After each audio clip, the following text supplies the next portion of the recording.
Assalamualaikum warahmatullahi wabarakatuh. Salam sejahtera untuk kita semuanya. Perkenalkan, nama saya Muhammad Farhan sebagai dosen tetap program studi Teknik Informatika Universitas Ma'arif Hasim Latif Sidoarjo. Saya saat ini memegang jabatan akademik asisten ahli serta mengemban amanah sebagai ketua program studi S1 Teknik Informatika. Video ini saya buat yang merupakan bagian dari pernyataan diri dosen dalam unjuk kerja Tridharma Perguruan Tinggi, khususnya menggambarkan pelaksanaan tugas pengajaran. Pada kesempatan ini, saya akan melaksanakan kegiatan pembelajaran pada mata kuliah algoritma dan pemrograman dengan topik sorting atau pengurutan data.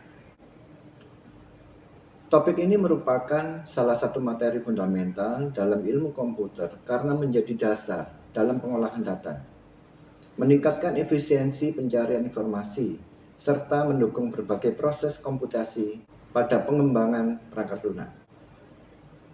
Melalui pembelajaran ini, mahasiswa diharapkan mampu memahami konsep dasar algoritma pengurutan, menjelaskan prinsip kerja beberapa metode sorting, membandingkan karakteristik dan efisiensi masing-masing algoritma, serta mengimplementasikan algoritma pengurutan ke dalam program sederhana untuk menyelesaikan suatu permasalahan secara sistematis dan efektif.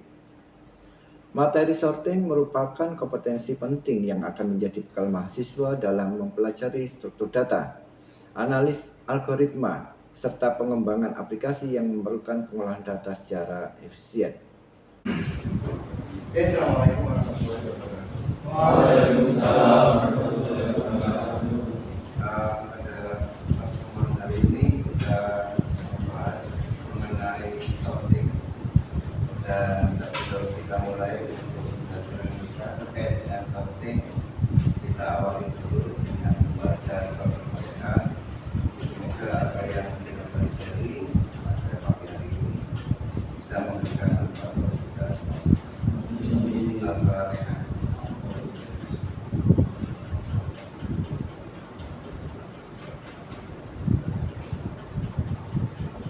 Baik, dari algoritma sorting, mungkin di semester sebelumnya juga pernah dilakukan itu kalau saya tidak lupa. Dan pada pagi hari ini kita kembali menambahkan algoritma sorting khususnya pada counting. Kita kenal ada bubble sort, ada insert sort, ada quick sort, dan lain sebagainya. Sehingga macam-macam sorting tersebut dapat dipergunakan untuk dapat mengurutkan data sesuai dengan kelebihan dan kekurangan dari masing-masing metode tersebut. Tidak semua hal yang berkaitan dengan pengurutan menggunakan satu metode tertentu saja, karena untuk data seperti kita ketahui bahwa data itu bisa berupa data desimal angka, kemudian juga bisa berupa data numerik ataupun abjad ataupun huruf, yang mana juga harus diurutkan. Sehingga dengan kemampuan untuk mengurutkan data, maka informasi dapat disajikan ataupun dapat dilakukan pencarian dengan lebih cepat. Kalau sudah terurut, otomatis pencarian data bisa lebih cepat. Untuk capaian pembelajaran jurusan maupun capaian pembelajaran mata kuliah pada bab ini disampaikan bahwa mahasiswa mempunyai kemampuan menganalisis, merancang, dan juga membangun sistem perangkat lunak untuk sistem berbasis mikrokomputer dan jaringan komputer. Ini untuk CKI yang pertama. Yang kedua, kemampuan untuk mengidentifikasi, memformulasikan, dan memecahkan masalah-masalah kerekayasaan. Jadi masih bersifat umum. Lalu untuk CPMK, capaian pembelajaran mata kuliah, adalah memahami konsep algoritma pengurutan, sehingga hasil daripada akhir untuk bahasan sorting atau pengurutan, mahasiswa harus mempunyai kemampuan untuk menerapkan algoritma pengurutan atau sorting. Nanti digunakan untuk apa? Pengurutan atau sorting di semester-semester berikutnya. Nanti akan ketemu dengan berbagai macam kasus, berbagai macam permasalahan yang membutuhkan pengurutan. Sehingga dengan mahasiswa sudah dibekali algoritma sorting ataupun pengurutan ini akan mempunyai manfaat nantinya pada kasus ataupun pada perjumpaan di semester berikutnya. Untuk materi kita mulai dari bagaimana pengurutan itu terjadi, termasuk metode yang digunakan di dalam pengurutan dan termasuk pemberian contoh dari pengurutan itu sendiri. Ada dua bagian untuk pengurutan yang dapat disampaikan, yakni bubble sort dan juga column sort, yang mana masing-masing mempunyai tahapan ataupun langkah-langkah yang berbeda antara satu pengurutan dengan yang lain. Bagaimana bubble sort itu dan bagaimana column sort akan kita lihat pada bagian. Bubble sort merupakan algoritma sorting yang bekerja dengan menukar elemen, ya masih ingat ya. Jadi ada elemen satu, elemen dua, mana yang besar ditukar. Kalau yang di sini lebih besar maka harus ditukar tempat. Mengenai penukaran tempat juga sudah pernah diketahui bagaimana cara menukar tempat. Berulang kali sampai tidak ada lagi penukaran elemen. Ya, ada 5 bilangan tidak terurut. Ada angka 8, ada angka 4, ada angka 3, ada angka 9, ada angka 2. Anggap ada 5 elemen yang harus diurutkan. Apa yang dilakukan pertama kali? Melihat elemen pertama dan kedua. Kalau elemen pertama yang di sebelah kiri lebih besar, maka tukar 4. Sehingga hasilnya bagaimana? Menjadi 4, 8, 3, 9, 2. Kemudian membandingkan elemen berikutnya dengan berikutnya lagi. Berikutnya itu mana? Posisi indeks 1 dengan indeks 2. Ini ya. Apakah lebih besar atau lebih kecil? Lebih besar. Kalau lebih besar apa? Tukar 4. Sehingga menjadi 4, 3, 8, 9, 2. Kemudian elemen berikutnya mana? 8 dan 9. Apakah lebih besar? Tidak. Kalau tidak, maka tidak perlu ada tukar tempat. Berikutnya adalah 9 dan 2. Apakah lebih besar? Iya, kalau lebih besar maka tukar tempat. Sehingga hasilnya menjadi 8, 3, 8, 3, 4, 3, 8, 2, 9. Ini masih satu putaran. Masih satu putaran. Cara putaran yang kedua. Dimulai dari mana? Ya dimulai dari awalnya. Sedemikian hingga dan seterusnya sampai tidak ada lagi proses penukaran tempat. Kalau sudah tidak ada proses penukaran tempat, berarti sudah terurut. Itulah bubble. Kelebihannya adalah mudah untuk dipahami dan diimplementasikan. Ya, kita paham logikanya, langkah-langkah. Oh seperti itu. Tinggal nanti bagaimana implementasi di coding. Bagaimana tukar tempat, bagaimana cara menentukan antara satu putaran kedua. Ada berapa putaran kira-kira? Ada berapa putaran? Kira-kira ada berapa putaran? Nah, maksimal 5. Karena ada elemen sebanyak 5. Bisa jadi satu putaran sudah urut. Bisa nggak? Bisa jadi ya. Bisa jadi harus menunggu 3 putaran baru urut. Bisa jadi juga baru putaran terakhir baru urut. Bisa jadi.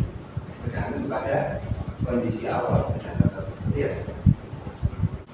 Kelebihan berikutnya apa? Tidak membutuhkan memori tambahan. Dan algoritma sorting ini cenderung stabil.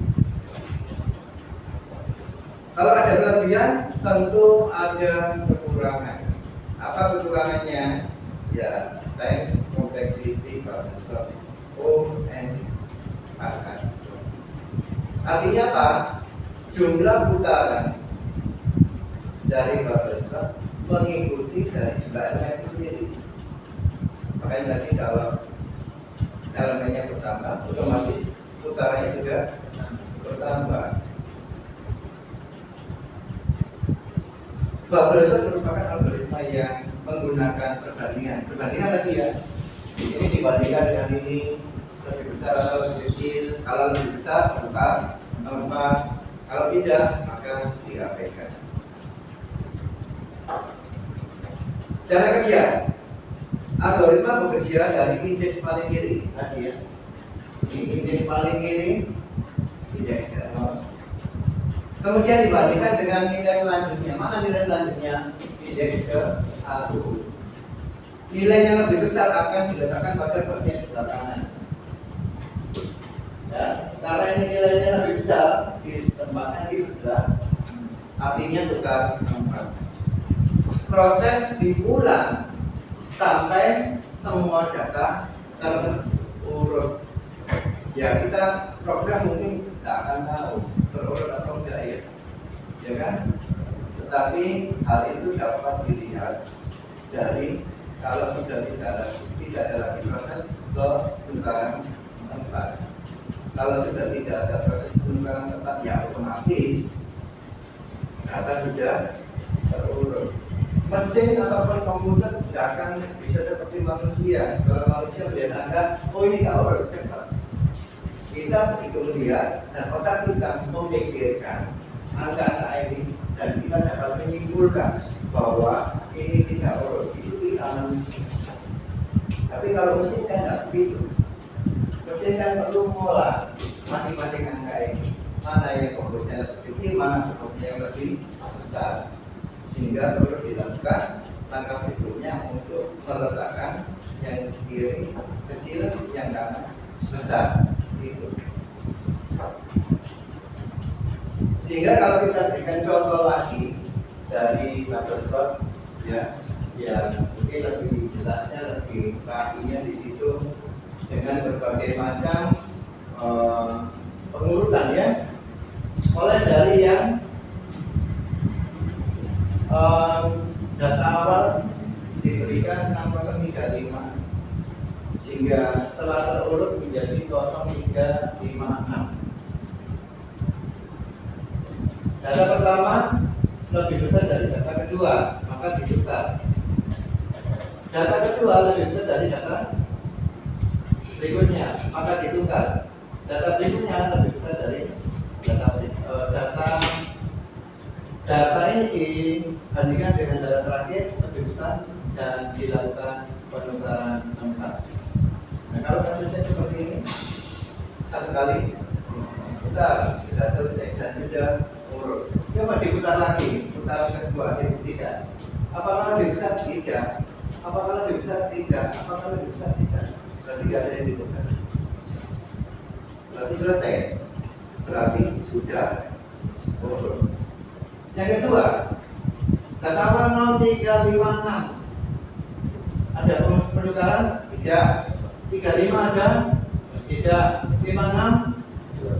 Tidak. Sama, ya. Artinya tidak ada yang ditukar dan sudah urut. ini bagian terakhir ini di tahap 1 selesai, tahap 2 dipastikan tidak ada yang dibuka dan seterusnya. Bahwa setelah dilakukan perbandingan untuk setiap elemen dengan jumlah putaran tertentu, di situ ada berapa putaran? 2 putaran sudah cukup ya. 1 putaran, oke sudah lulus. Untuk memastikan bahwa sudah tidak ada data yang dibuka, dilakukan perbandingan kembali di putaran kedua. Dan ternyata memang tidak ada yang dibuka. Kalau tidak ada yang dibuka, kembali lagi data sudah terurut. Berikut contoh program dengan Python yang mana di dalam penggunaannya menggunakan fungsi pakai ya, menggunakan fungsi yang diberikan nama fungsinya bubble sort. Program utamanya yang mana? Nih, diberikan data angka, kemudian angka dikirim ke fungsi bubble ini, terus kemudian dilakukan pemeriksaan berapa banyak elemen dari data ini. Dihitung dulu berapa banyak elemen. Kemudian dilakukan perulangan, ya, perulangan untuk setiap elemen pada angka yang 7, 4, 9, 2 dan 5, ya. Kemudian dilakukan perbandingan ataupun pengecekan pada setiap elemen, mulai dari data yang pertama dengan data berikutnya. Jika lebih besar dilakukan penukaran tempat, ini penukaran tempat. Jika data berikutnya data ke I ke 0 lebih besar, maka dilakukan penukaran tempat. Diberikanlah variabel swap group. Artinya swap group. Yang nama variabel bebas ya, tidak swap group juga zero. Dan pertama diberikan swap false. Sehingga pada saat nilai swap ini true, ya berarti terus dilakukan perbandingan perputaran, ya, sampai pada jika tidak terjadi perputaran atau jika if not swap, jika not swap itu berarti ya sudah tidak ada lagi penukaran tempat, maka break itu apa? Selesai dari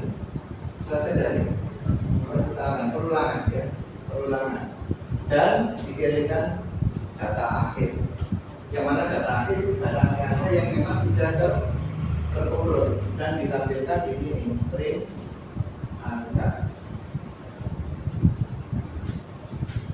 Ya nanti silakan dicoba. Yang kedua,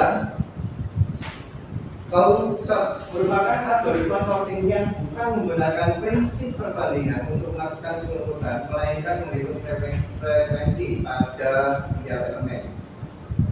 Artinya angka tersebut sebanyak berapa?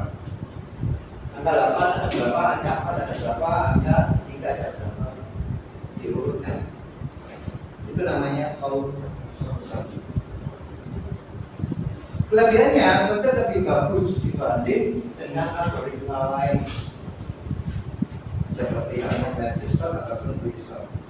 Dan algoritma ini juga stabil di dalam implementasi. Kekurangannya membutuhkan memori tambahan. Kalau datanya relatif kecil, ya tidak perlu menambah memori. Tapi kalau kita ngomong data dengan skala yang besar, sudah pasti di dalam komputasinya membutuhkan ruang memori lebih. Bagaimana cara kerjanya? Pertama, membuat array baru dengan range sebanyak dari nilai minimum.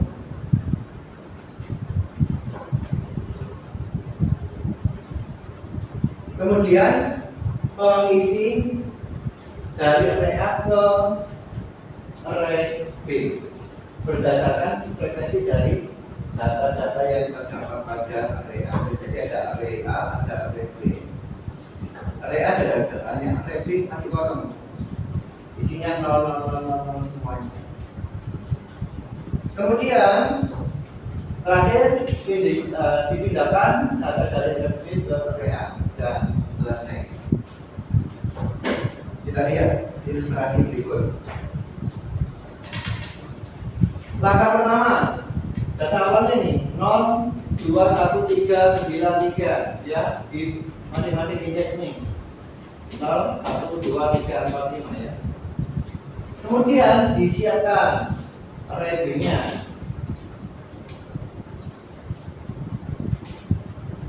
Kenapa ada 9? Kenapa sampai 9? Ya karena ada nilai yang merupakan nilai maksimum 9.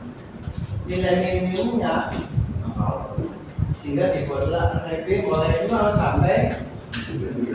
Isi awalnya adalah 0, 0, 0, 0 semuanya gitu ya. Kemudian yang dilakukan berikutnya adalah dari array A untuk 0 nih ya, 0 ya. 0 ditempatkan di indeks ke 0, diberikan angka 1, berarti add 1. Kemudian berikutnya angka 2. Angka 2 masuk di indeks kedua, ditulis angka 1. Angka 1 iya, 1 elemen. Kemudian berikutnya ketemu angka 1 masuk di indeks ke 1, masih 1 ya, masih 1 elemen. Berikutnya 3 masuk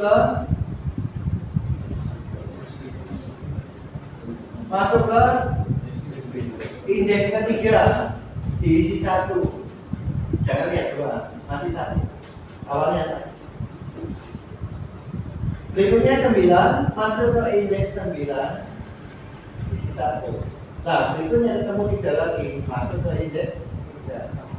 1 tambah 1, 2, berarti menjadi selesai ya, pemetaan ataupun penempatan masing-masing.